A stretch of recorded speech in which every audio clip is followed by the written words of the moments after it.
नमस्कार दोस्तों, आप लोगों का स्वागत है हमारे YouTube चैनल बायोलॉजी ज्ञान बाई अखिल सर।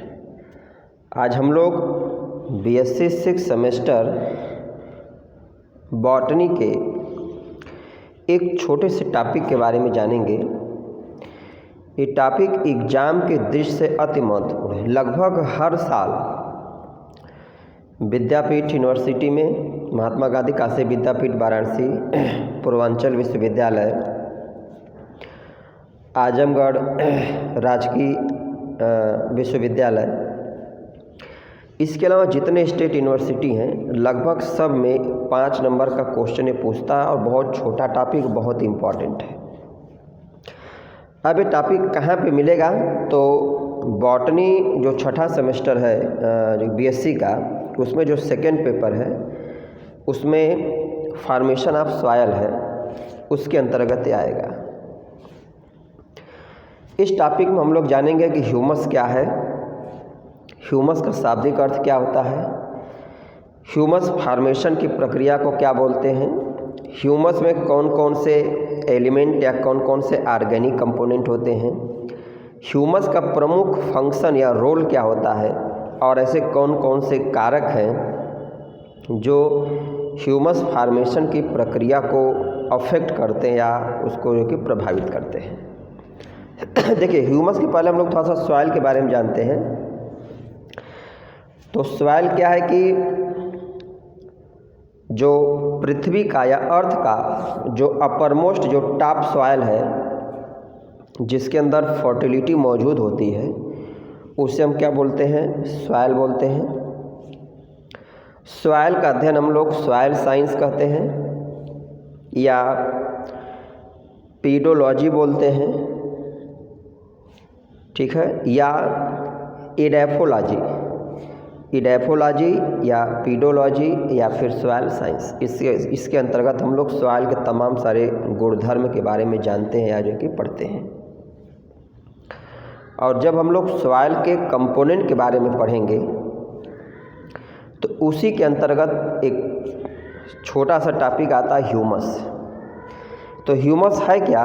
तो देखिए, ह्यूमस क्या है कि सॉइल का ऑर्गेनिक कंपोनेंट है। जब कोई प्लांट एनिमल की जो डेड बॉडी है वो डिकम्पोज हो जाती है बैक्टीरिया के द्वारा या फंजाई के द्वारा, तो एक डार्क कलर का जो सब्सटेंस बनता है, उसी डार्क कलर के सब्सटेंस को हम लोग क्या बोलते हैं? ह्यूमस बोलते हैं। ह्यूमस फॉर्मेशन की प्रक्रिया को हम लोग ह्यूमिफिकेशन बोलते हैं। और ह्यूमस की कंटेंट जितनी अधिक होगी, हमारे सॉइल की या मिट्टी की फर्टिलिटी या उसकी उपजाऊ क्षमता क्या होती है, उतनी ज़्यादा होती है। अब क्यों ऐसा होता है, अब इसके बारे में हम लोग टॉपिक पर आते हैं और डिटेल जानते हैं। देखिए, ह्यूमस अब ये डिराइव कैसे, कहाँ से लिया गया है? तो ह्यूमस ग्रीक भाषा का शब्द है जिसका मीनिंग क्या होता है? Organic content of soil. मतलब मिट्टी में जो कार्बनिक पदार्थ हैं उन्हीं को हम लोग क्या बोलते हैं? ह्यूमस बोलते हैं। अब ये बनता कैसे, इसका फॉर्मेशन कैसे होता है? तो है क्या, पहले देखिए। तो humus is a dark stable organic matter in soil formed by decomposition of plant and animals material by micro organism. इसका मीनिंग ये हो गया कि जो ह्यूमस है वह डार्क कलर का ऑर्गेनिक पदार्थ है। कैसे बनता है? तो जब प्लांट और एनिमल का जो डेड बॉडी है या डेड रिमेन है, जब वो माइक्रो ऑर्गेनिज्म के द्वारा उसका डिकम्पोजिशन होता है, मतलब स्पेशली बैक्टीरिया और फंजाई के द्वारा, तो उसके परिणाम स्वरूप एक डार्क कलर का स्टेबल दानेदार या भुरभुरा पदार्थ बनता है। उसे ही हम क्या बोलते हैं? ह्यूमस बोलते हैं। या एकदम सरल शब्द में देखें तो जब कोई प्लांट या एनिमल डेड हो जाता है तो उसकी बॉडी को बैक्टीरिया और फंजाई क्या करते हैं? सड़ा देते हैं। तो सड़ाने के बाद जो अपशिष्ट बचता है डार्क कलर का, उसे हम क्या बोलते हैं? ह्यूमस बोलते हैं। Process of formation of humus is known as humification. Humification क्या है? तो ह्यूमिफिकेशन वह प्रक्रिया है, प्रोसेस है जिसके द्वारा प्लांट एनिमल की जो डेड बॉडी है या जो बॉडी रिमेन है उसको माइक्रोब्स के द्वारा उसको सड़ाया जाता है। तो इस पूरी प्रक्रिया को हम लोग क्या बोलते हैं? ह्यूमिफिकेशन कहते हैं। लेकिन अभी हम लोग आगे पढ़ेंगे ऐसे तमाम सारे फैक्टर हैं जो इस प्रक्रिया को प्रभावित करते हैं। तो पूरी होल प्रक्रिया को हम लोग क्या बोलते हैं? ह्यूमिफिकेशन बोलते हैं। अब हम लोग जानते हैं कि ह्यूमस में कौन कौन से प्रमुख एलिमेंट होते हैं। तो चीफ एलिमेंट ऑफ ह्यूमस क्या है? कार्बन, हाइड्रोजन, ऑक्सीजन, सल्फर और नाइट्रोजन। देखिए, कोई भी प्लांट एनिमल की बॉडी जब डेड होती है तो उसके बॉडी में जो जो कंपोनेंट होंगे वह डिकम्पोजिट होकर क्या करते हैं? सॉइल में मिक्स हो जाते हैं। तो ये प्रमुख रूप से कंपोनेंट होते हैं। अगर हम लोग इम्पॉर्टेंट कंपाउंड की बात करें तो इम्पॉर्टेंट कंपाउंड के रूप में कार्बोहाइड्रेट होता है ह्यूमस में, फास्फोरिक एसिड होता है, ऑर्गेनिक एसिड्स डिफरेंट टाइप के होते हैं, फैट्स होते हैं, रेजिन्स होते हैं और यूरिया, इतनी सारी चीज़ें होती हैं। अब अगर जो हम लोग अभी डिफिनीशन 2 यहाँ पे पढ़े, अगर हम थोड़ा सा और ज़्यादा विस्तृत अगर देखें कि ह्यूमस क्या है, तो देखिए यहाँ बताया गया कि organic matter derive from dead remains of plant and animals body with the help of microbes such as fungi and bacteria. Meaning humus क्या है? तो जो ऑर्गेनिक पदार्थ पेड़ पौधों या जानवरों की डेड बॉडी को डिकम्पोज करके, सड़ा करके जो ब्लैक कलर का जो पदार्थ प्राप्त होता है उसे ही हम क्या बोलते हैं? ह्यूमस बोलते हैं। और आप लोगों ने पहले भी जो पढ़ा होगा या जान रहे होंगे कि जो बैक्टीरिया या फंजाई है इन्हें ही हम क्या बोलते हैं? डिकम्पोजर बोलते हैं। मतलब कोई भी लिविंग मैटर, कोई भी कंपोनेंट अगर क्या होता है? डेड हो जाता है तो उसकी बॉडी को डिकम्पोज करके हटाना, या पदार्थों की जो रिसाइकलिंग है, एलिमेंट की जो रिसाइकलिंग है वह कैसे मेंटेन होती है? तो बैक्टीरिया और फंजाई के द्वारा जो है कि मेंटेन होती है। इसीलिए इसको हम लोग जनरली क्या बोलते हैं? स्कैवेंजर के नाम से, सफाई कर्मी के नाम से भी जानते हैं, क्योंकि कोई भी प्लांट पार्ट, एनिमल बॉडी कुछ भी कहीं अगर डेड हो जाता है तो ये उसको क्या करते हैं? धीरे धीरे सड़ा करके उसको ख़त्म कर देते हैं। और जिससे क्या होता है? जो एलिमेंट्स हैं, जो ऑर्गेनिक कंपोनेंट्स हैं, उनकी जो साइकिलिंग, रिसाइकिलिंग है वह कंटिन्यू बनी रहती है। अब हम लोग जानते हैं कि ह्यूमस का प्रमुख फंक्शन क्या? एग्जाम में कई बार अलग से इसको 5 नंबर में पूछा हुआ है कि ह्यूमस का रोल या ह्यूमस का फंक्शन क्या है। अगर किसी के खेत में, सॉइल में ह्यूमस की मात्रा ज़्यादा है तो क्या क्या उसका लाभ होगा? तो देखिए, अगर हमें प्रत्यक्ष रूप से देख के बताना हो तो अगर किसी के खेत की मिट्टी क्या हो, थोड़ा सा ब्लैक कलर की दिखे, भुरभुरी बिल्कुल दानेदार अगर दिखे, तो मीनिंग उसमें क्या है? ऑर्गेनिक कंटेंट की मात्रा क्या है? ज़्यादा है। मतलब उसकी फर्टिलिटी जो होती है वह अच्छी होती है। पहला पॉइंट क्या है ह्यूमस का? It makes soil fertile. मतलब ह्यूमस क्या करता है? मिट्टी के फर्टिलिटी को, उसके उपजाऊपन को या उसके उपजाऊ क्षमता को बढ़ाता है। दूसरा, it provide nutrient to plant and organism. Humus की मात्रा ज़्यादा होने का मीनिंग, ये जो प्रमाण है कि उस सॉइल में न्यूट्रिएंट या पोषक तत्व की अधिकता होगी या पोषक तत्व पर्याप्त मात्रा में होंगे। तो इसका लाभ ये मिलेगा, जब पोषक तत्व पर्याप्त मात्रा में होंगे तो पोषक तत्व हमारे पौधों को, हमारे फसलों को मिलेंगे और मिट्टी में जो माइक्रो ऑर्गेनिज्म हैं उनको भी वो आसानी से पर्याप्त मात्रा में मिलेंगे। थर्ड पॉइंट है, it increases availability of minerals in dissolve state. Third point ये है कि ह्यूमस की मात्रा पर्याप्त होने से जो तमाम सारे जो मिनरल्स हैं या जो खनिज लवण हैं वो अपने डिजॉल्व रूप में मिलते हैं।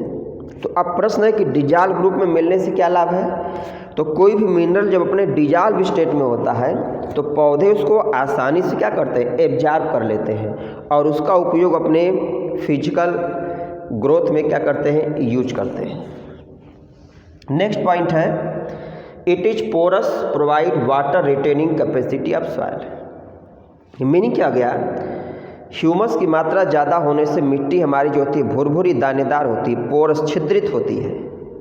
तो किसी भी मिट्टी में पोर जितना ज़्यादा रहेगा तो मीनिंग उस मिट्टी के अंदर वाटर को एब्जॉर्ब करने की कैपेसिटी और वाटर को होल्ड करने की कैपेसिटी क्या होगी, ज़्यादा होगी। नेक्स्ट पॉइंट है it is porous, increase aeration and percolation. देखिए जब मिट्टी दानेदार मतलब भुरभुरी होगी तो उसके अंदर एयर स्पेस ज़्यादा होगा, एयर स्पेस ज़्यादा होगा तो उसके अंदर ऑक्सीजन की मात्रा क्या होगी, ज़्यादा होगी। तो सॉइल में एरेशन जब ज़्यादा होगा तो उसमें जो रहने वाले माइक्रोब्स हैं उनकी ग्रोथ क्या होगी, बेहतर होगी। और जब माइक्रोब्स की ग्रोथ बेहतर होगी तो वो क्या करेंगे, हमारी फर्टिलिटी को बढ़ाएंगे। और दूसरा लाभ ये होगा पर्कुलेशन, मीनिंग जो तमाम सारे कंपोनेंट्स हैं या मिनरल्स हैं या वाटर मॉलिक्यूल्स हैं वह आसानी से क्या करते हैं, पर्कुलेट होकर के सॉइल में अंदर की तरफ भी जा पाते हैं। नेक्स्ट पॉइंट है it act as weak cement, means bind soil particle. Humus का एक फंक्शन ये भी है कि ह्यूमस जो होता है वह सीमेंटिंग मटेरियल की तरह काम करता है। मीनिंग कि जो मतलब ह्यूमस है वह सॉइल पार्टिकल को आपस में बांधे रखता है, जिससे सॉइल पार्टिकल क्या करते हैं, सब बड़े साइज के होते हैं। तो इसका दो लाभ मिलता है। एक लाभ ये है कि जब सॉइल पार्टिकल आपस में मिले रहेंगे या ज्वाइंट रहेंगे तो उनका साइज, उनका वेट क्या होगा, ज़्यादा होगा। तो जो वाटर या एयर जो इरोशन होता है इसमें भी क्या होता है, बचाव होता है। मतलब वाटर या एयर इरोशन आसानी से नहीं होता है क्योंकि जो सॉइल पार्टिकल होते हैं आपस में जब वो बंधे रहते हैं तो उनके कट के बहने की या उड़ने की संभावना या दर जो होती है वो थोड़ा सा कम हो जाती है। नेक्स्ट पॉइंट है humus increases rate of absorption by plant. अगर मिट्टी में ह्यूमस की मात्रा सफिशिएंट होती, पर्याप्त होती है तो इसका लाभ ये मिलता है कि ऐसे सॉइल में ग्रो करने वाले पौधे जो होते हैं उनके अंदर वाटर और मिनरल को एब्जॉर्ब करने की, अवशोषित करने की क्षमता या गुण जो होता है वह ज़्यादा होगा। तो जब वो ज़्यादा मात्रा में वाटर मिनरल को एब्जॉर्ब करेंगे तो उनका ग्रोथ ज़्यादा होगा, और जब उनका ग्रोथ ज़्यादा होगा तो प्रोडक्टिविटी जो होगी हमारी ज़्यादा होगी। अब हम लोग अगले पॉइंट पे आते हैं कि फैक्टर अफेक्टिंग ह्यूमिफिकेशन, मतलब ऐसे कौन कौन सी प्रक्रिया है जो ह्यूमस फॉर्मेशन की दर को क्या करती है, प्रभावित करती है। देखिए बहुत सिंपल ये है, यहाँ पे हम लोग 6-7 फैक्टर के बारे में यहाँ पे आज जानेंगे। देखिए सबसे पहला पॉइंट क्या है, nature of plant and animal dead remain या डेड बॉडी।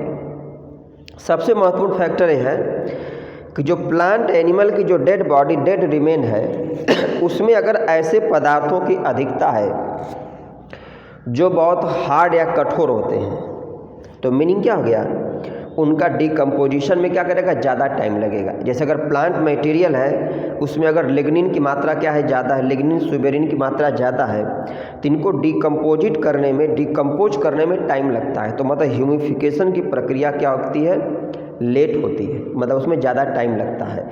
तो पहला पॉइंट हो गया कि प्लांट और एनिमल की जो डेड बॉडी उसका नेचर कैसा है। अगर नेचर उसका सॉफ्ट है, नॉर्मल है तो ह्यूमिफिकेशन की प्रक्रिया क्या होगी, कम समय में ह्यूमस का फॉर्मेशन हो जाएगा, अन्यथा टाइम ज़्यादा लगेगा। दूसरा है टेम्परेचर।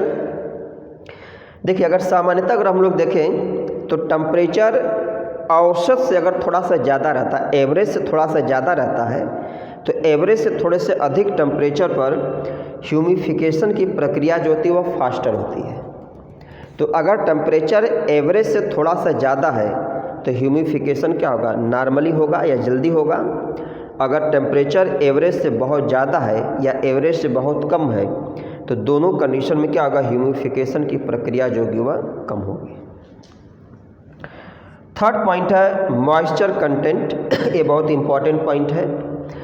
अगर मीडियम में या सॉइल में जहाँ पर एनिमल या प्लांट की डेड बॉडी है, अगर वहाँ पर सफिशिएंट अमाउंट में मॉइस्चर, नमी नहीं है तो उसका डिकम्पोजिशन क्या होगा, अच्छे से नहीं होगा। और जब डिकम्पोजिशन अच्छे से नहीं होगा तो ह्यूमस फार्मेशन भी हमारा डिले होगा। तो मीनिंग क्या हो गया कि सफिशिएंट अमाउंट में जो मॉइस्चर है वह ह्यूमिफिकेशन की प्रक्रिया को प्रमोट करता है। नेक्स्ट है ऑक्सीजन अवेलेबिलिटी। देखिए ह्यूमस में जो माइक्रोब्स हैं, विशेषकर फंजाई और बैक्टीरिया, जो ह्यूमस कन्वर्जन में हेल्प करते हैं, मतलब जो प्लांट और एनिमल के डेड बॉडी को डिकम्पोज करते हैं, तो इसमें मैक्सिमम जो इस ग्रुप के बैक्टीरिया हैं वह एरोबिक टाइप के होते हैं, मतलब उनको जीवित रहने के लिए, रेस्पिरेशन के लिए ऑक्सीजन उनको चाहिए। तो अगर सफिशिएंट अमाउंट में मीडियम में माध्यम में ऑक्सीजन होगा तो ह्यूमिफिकेशन क्या होगा, फास्टर होगा। अगर ऑक्सीजन नहीं होगा या कम होगा तो ह्यूमिफिकेशन की दर जो होगी वह स्लो होगी। नेक्स्ट है पीएच ऑफ मीडियम, ये भी बहुत इंपॉर्टेंट फैक्टर है। अब पीएच क्या है, तो पीएच मतलब क्या होगा, पोटेंशिया ऑफ हाइड्रोजन आयन, ठीक है, या concentration of hydrogen ion. PH का जो कॉन्सेप्ट था इसको एक वैज्ञानिक थे, सोरेनसन नामक वैज्ञानिक ने दिया था। किसी भी चीज़ का अगर पीएच क्या है 7 है तो वह न्यूट्रल है, 1 से 6 या मतलब 7 से अगर कम है 1 तक है तो वह उतना ज़्यादा एसिडिक होता जाएगा, और 7 से 14 है तो वो क्या होगा, बेसिक होगा। मतलब जो पीएच स्केल होती है वो 1 से लेकर के 14 तक होती है। तो देखिए जो मैक्सिमम जो बैक्टीरिया है या जो फंजाई है जो कि ह्यूमिफिकेशन में भाग लेते हैं वह मोस्टली क्या करते हैं, न्यूट्रल पीएच के आसपास एक्टिव होते हैं। तो अगर ह्यूमिफिकेशन के दौरान मीडियम का पीएच 7 इसके आसपास रहता है तो ह्यूमिफिकेशन की प्रक्रिया क्या होगी, फास्टर होगी। अगर पीएच 7 से ज़्यादा है या 7 से कम है तो दोनों कंडीशन में ह्यूमिफिकेशन की प्रक्रिया जो होगी वह स्लो होगी। नेक्स्ट है माइक्रोबियल पॉपुलेशन। मीनिंग क्या हो गया कि मीडियम में माइक्रो ऑर्गेनिज्म की उपस्थिति। अब जहाँ पे ह्यूमिफिकेशन हो रहा है वहाँ पे अगर सफिशिएंट अमाउंट में बैक्टीरिया और फंजाई रहेंगे तो मतलब बहुत आसानी से वह प्लांट एनिमल के डेड बॉडी को सड़ा देंगे, डिकम्पोज कर देंगे। अगर इसकी पॉपुलेशन क्या है, बहुत कम है, तो ये क्या होगा, ह्यूमिफिकेशन में ज़्यादा टाइम लगेगा। तो मीनिंग क्या हो गया कि जो माइक्रोबियल पॉपुलेशन है वह ह्यूमिफिकेशन की प्रक्रिया को डायरेक्टली प्रभावित करती है। अगर माइक्रो ऑर्गेनिज्म की संख्या जितना ज़्यादा पॉपुलेशन होगी वह उतने तेज़ी से, उतने जल्दी से क्या करेंगे, डिकम्पोज करेंगे, जिससे ह्यूमस का फॉर्मेशन उतना जल्दी होगा। नेक्स्ट है सॉइल फीचर। सॉइल फीचर का मीनिंग ये हो गया कि जहाँ पर ह्यूमिफिकेशन की प्रक्रिया हो रही है वहाँ की मिट्टी का नेचर क्या है। अगर वहाँ की मिट्टी बाय द वे बहुत ज़्यादा अम्ली टाइप की है, बहुत ज़्यादा क्या है, क्षारी टाइप की है, या वहाँ की मिट्टी क्या है, बहुत ज़्यादा कंक्रीट युक्त या पथरीली है, तो ऐसे जगहों पे क्या हो जाएगा कि जो ऐसा इन्वायरमेंट प्रोवाइड करेगा जो ह्यूमिफिकेशन की प्रक्रिया को डिले करेगा। तो मतलब जो मिट्टी का नेचर है वो भी ह्यूमिफिकेशन की प्रक्रिया को प्रभावित करता है। नेक्स्ट है टाइम। टाइम भी एक इम्पॉर्टेंट फैक्टर है। जैसे कि कोई भी कार्य, हर किसी कार्य को करने के लिए एक निश्चित समय की आवश्यकता पड़ती है। तो अगर ह्यूमिफिकेशन के लिए पर्याप्त समय अगर मिलता है या पर्याप्त समय हम लोग प्रोवाइड करेंगे तो ह्यूमस अच्छे क्वालिटी का बनेगा। अगर टाइमिंग हम कम देते हैं तो ह्यूमिफिकेशन की प्रक्रिया क्या होगी, प्रभावित होती है। और लास्ट पॉइंट क्या है, ह्यूमन एक्टिविटी। मतलब जहाँ पे ह्यूमस फार्मेशन हो रहा है अगर वहाँ पर ह्यूमन की गतिविधि ज़्यादा है, अगर मतलब ऐसे जगहों पे हम लोग क्या करते हैं, कल्टीवेशन कर रहे हैं या बार बार जैसे खुदाई कर रहे हैं, तो ऐसे केस में क्या आ जाएगा, ह्यूमिफिकेशन की प्रक्रिया हमारी डिस्टर्ब हो जाती है। मतलब कहीं पर अगर प्लांट एनिमल की कोई डेड बॉडी है वो डिकम्पोज हो रही है तो उसको हम डिस्टर्ब ना करें। तो उसमें जो माइक्रोब्स होते हैं वो बहुत आसानी से और एक स्पीड से क्या करते हैं, उसको डिकम्पोजिट करते हैं। अगर हम वहाँ पे कोई कल्टीवेशन करें, बार बार उस मिट्टी का ज़मीन का खुदाई करें, तो इससे क्या होता है कि जो उसमें माइक्रोब्स होते हैं उनकी जो एक्टिविटी होती है वह क्या करती है, वह फ्लक्चुएट करती है। तो जिससे क्या होता है, ह्यूमिफिकेशन की जो प्रक्रिया होती है वह डिले होती है। ठीक है, तो ये था आज का वीडियो, मीन जिसका टॉपिक था ह्यूमस। तो ह्यूमस क्या हम लोग पढ़े, ह्यूमस फार्मेशन की प्रक्रिया को क्या बोलते हैं, ह्यूमस का प्रमुख रोल क्या है, और ऐसे कौन कौन से कारक या फैक्टर हैं जो ह्यूमस फार्मेशन की प्रक्रिया को प्रभावित करते हैं। ठीक है, उम्मीद आप लोगों को वीडियो समझ में आएगा। और आप लोग वीडियो अगर आप लोगों को पसंद लगे, अच्छी लगे, तो आप लोग वीडियो देखने के बाद वीडियो पे कमेंट करिए, चैनल को अवश्य आप लोग सब्सक्राइब करिए और अधिक से अधिक शेयर करिए, क्योंकि आप लोग जितना ज़्यादा चैनल को सब्सक्राइब करेंगे और शेयर करेंगे तो इससे क्या जाएगा, हमें उतना ज़्यादा पॉजिटिव एनर्जी मिलेगी और उतना अधिक से अधिक हम क्या करेंगे, आप लोगों के लिए बहुत ईजी भाषा में वीडियो बनाते रहेंगे। धन्यवाद।